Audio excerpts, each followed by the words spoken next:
Hello friends, कैसे हैं आप सब। आज मैं आपको बताऊंगी, काफ़ी लोगों का सवाल होता है कि लड्डू गोपाल को लगा सकते हैं नमकीन बिस्कुट का भोग।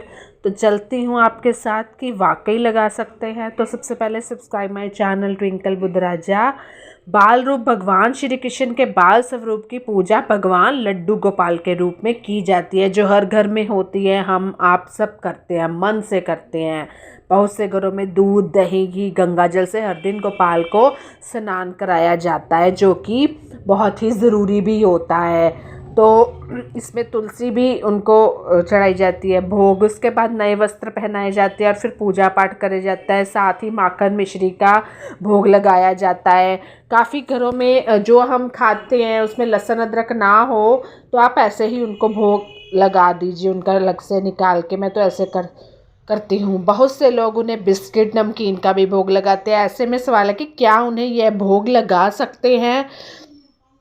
तो कभी कभी क्या हो जाता है कि देखो, बाहर की चीज़ों का हमें नहीं पता क्या डालते हैं नहीं डालते हैं। कहा जाता है कि अगर अपने लड्डू गोपाल को एक बालक और भगवान की तरह मान रहे तो उनकी सेवा अपने बालक की तरह आप कर सकते हैं।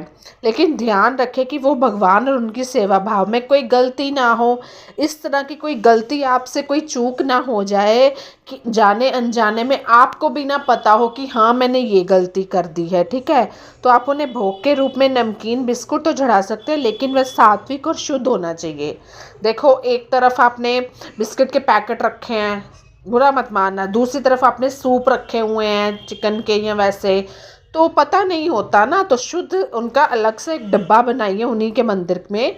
घर में बिस्कुट, बता दे, बिस्कुट का भोग लगाते समय आप पैकेट को पढ़े कहीं बिस्कुट में अंडा, दूसरी तामसिक चीज़ का उपयोग तो नहीं है, या फिर उनके लिए आप स्पेशल बिस्किट्स बनवाएं। नमकीन आइटम का भोग लगा रहे हैं तो उसमें लहसुन प्याज का उपयोग ना हो। जैसे मैंने पहले बोला कि घर में ही आजकल तो नमकीन बनाया जाता है, वो भोग उनको लगा। तुम लोग जो मर्जी खाओ, लेकिन उनको जो घर में बनाया जाता है वो वाला भोग लगाइए। तो आप लड्डू गोपाल के घर पर ही नमकीन बिस्कुट का भोग तैयार कर सकते हैं, जो बाज़ार की तुलना में ज़्यादा शुद्ध होगा। मैं क्या करती हूँ, चिड़वे, मखाने दोनों को भून के वो भोग लगाती हूँ। बीच में बादाम किशमिश डाल दीजिए। कामधेनु गाय की मूर्ति किस दिशा में रखनी चाहिए, जो कि बहुत ही शुभ मानी जाती है। मेरे घर में तो नहीं है, लेकिन अब मैं भी लेके आऊँगी। क्या होता है कि जब भी हम कोई तस्वीर लाते हैं, इच्छा भाव से लाते हैं, अच्छे भाव से लाते हैं। हिंदू धर्म में कामधेनु गाय का एक विशिष्ट महत्व है। पुराणों के अनुसार कामधेनु गाय एक इच्छा पूर्ति गाय है। इस गाय की प्रतिमा घर में लगाने से सुख शांति आती है। इसे सही दिशा में लगाने से जीवन की बाधाएं दूर होने लगती हैं। तो जानते हैं कि कामधेनु गाय को किस दिशा में रखना चाहिए। अगर आप लोगों के पास है, रखी हुई है, तो गलत दिशा तो नहीं है, एक बार देख लीजिए।